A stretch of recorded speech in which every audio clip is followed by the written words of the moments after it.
Hello, magandang buhay. Magandang buhay mga kapigig, mga guys. Ayan o. Ang gaganda na ng aming pananim. Yan, kulay green. Maaraw ngayon guys o. Ganda ng araw. Ilang araw na pong hindi umuulan.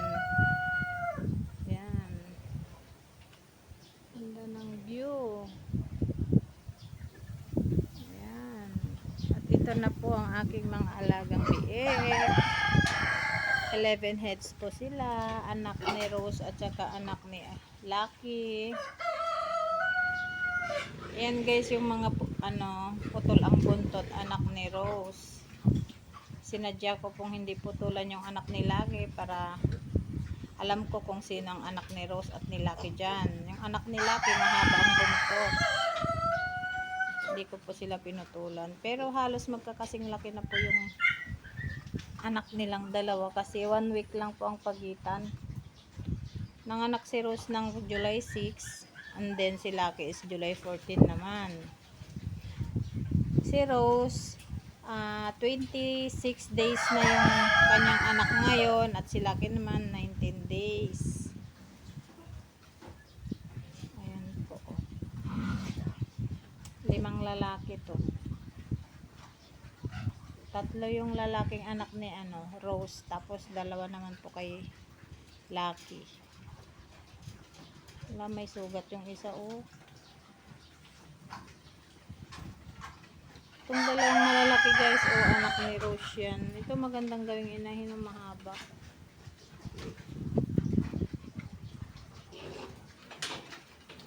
Ito lalaki. Kumakain-kain na rin sila guys. Bawalay ko sila sa nanay kapag 30 days na nila.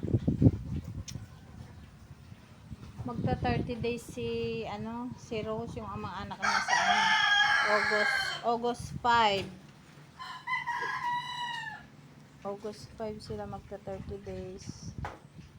Pero pag sasamahin ko po itong 2, hindi naman po sila guys, kahit hindi po sila magkakapatid, hindi naman po sila nag-aaway-away. Kasi nasanay sila magmula nung maliit po sila. Nagsama na silang lahat. Nagsama ko na po silang lahat. Ito yung pinakamaliit na anak ni Rose. Yung 2 malaki na to anak niya. 11 heads lahat yan guys. At ito naman anak ni RC2 123 days nila ngayon magmula nung pinanganak. Diba, April, May, June, July. Nila ngayon 4 months magmula nung pinanganak. Kasi pinanganak to ni RC ng April 1, May, June, July, August. August 1 ngayon, 4 months nila ngayon magmula pinanganak. Tapos 2.5 months magmula winalay ng 45 days sa nanay. Yan, 2.5 months nila magmula ng winalay ng 45 days. 4 months naman nila magmula noong ipinanganak. Malaki na rin sila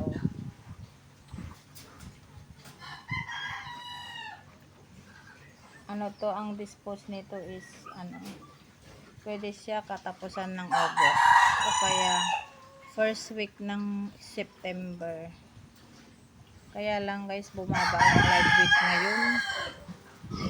Baba ng live weight, 180 po ang live weight. Bumaba naman po ang pagkain nila. Kaya lang, maliit lang. 15 pesos, 10 pesos, ganyan lang. Baba ng pagpirang mahal ng pagkain nila. Mahal. Ito pa 2. Ito, parehong lalaki to guys. Oh, magkapatid sila, kapatid nung tatlo doon. Ayan o. Oh, naubos nila. Nung pinakain ko sila ng mais guys, ano, parang ano yung katawan nila, nagbago. Ito hindi nagbago yung katawan nila, pero yung doon, yung tatlo, yung pinakain ko sila ng mais, parang ano sila, ayaw nila yung mais. Ayun siguro kasi hindi mais na puro. Pero okay din naman ang katawan nila, hindi sila pumayat masyado, tama lang. Pero ano, parang nagbago yung ano nila, pagkain nila. Hindi ganon katakaw. Pero ito, matakaw talaga tong dalawang lalaking ito. Parehong lalaki po yan.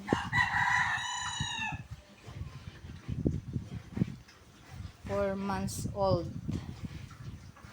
Since birth. From birth. Yan, ang gaganda ng katawan.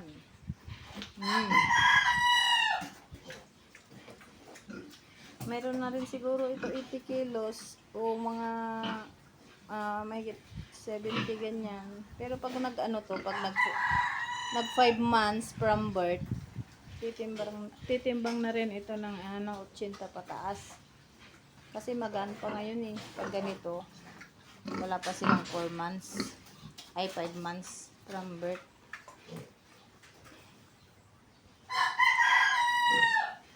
Ay, ayan o, ubos na ubos nila yung pagkain nila. Binigyan ko sila ng... Ito may halong mais. Gusto din naman nila ito. Bigyan ko nga sila kanina po. Pure feeds ang binigay ko. Pag ganito kasi minsan hindi nila inuubos. Naninibago sila. Ito naman si Bontes.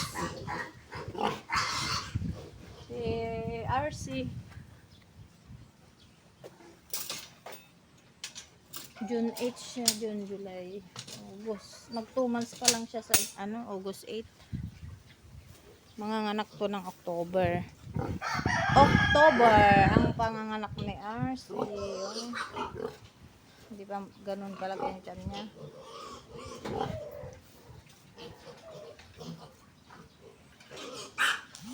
Kumakain na din sila.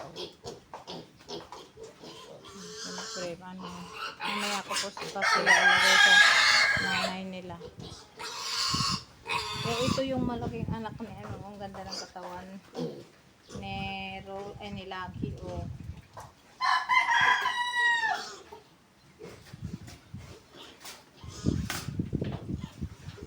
30 days ko po sila iwawalay sa nanay guys. Ito, yung tatlong yan, ililipat ko dito. Doon sila lahat. Para medyo malawlag. Para hindi nila kita yung nanay. Kasi pag nakikita nila yung nanay, iyak sila ng iyak. Pero pag dyan, hindi naman. Pag hindi na nila nakikita yung nanay nila, pag nasanay na sila.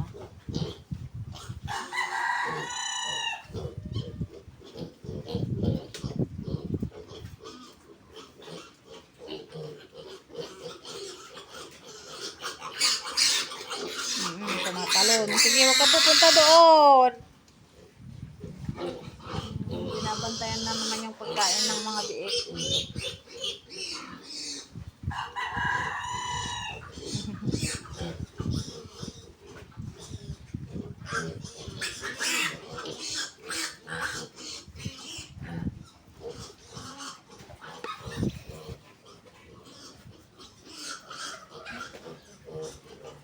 Tignan nyo, hindi nyo na naman inubos. Binigyan ko sila ng feeds eh. Talagang feeds lang kinakain nila. Pero kinakain din nila yung yung mais, kaya lang paunti-unti. Ayan guys. Okay din naman po yung katawan nila, di ba? Ayan.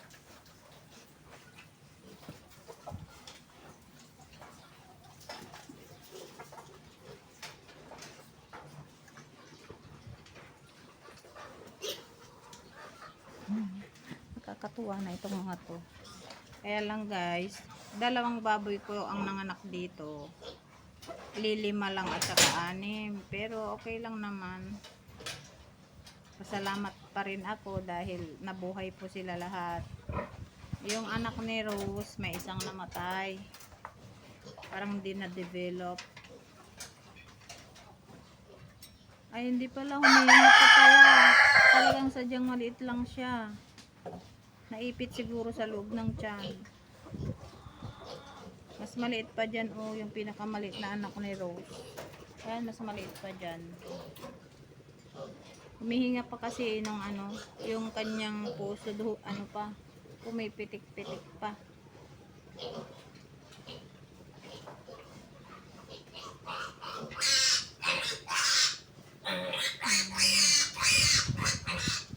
Gaganda ng katawan nila ngayon kasi ilan lang sila. Si Aki, 5 lang. Tapos ito si Rose, 6. Yung nakaraan, yung anak ni Lucky, 9. Ito naman si Rose, 12 heads.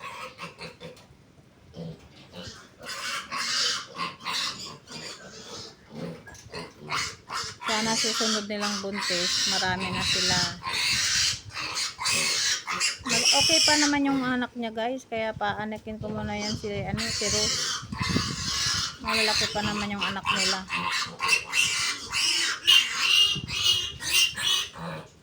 Ay, busog na sila. Natuwa yung mga manok. Ayan, may kakainin yung mga manok.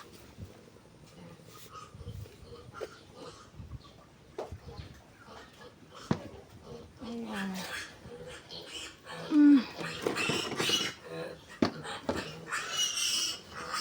Ay, nakakalimutan kong ipainom tong itong physical powder.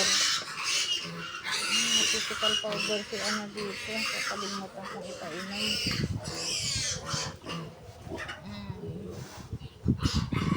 Puro babae ito guys. Puro babae ito. Pinakamaliit. Minsan hindi nila pinapakain yan. Itong dalawang to, inaaway nila. Kaya yan, oh.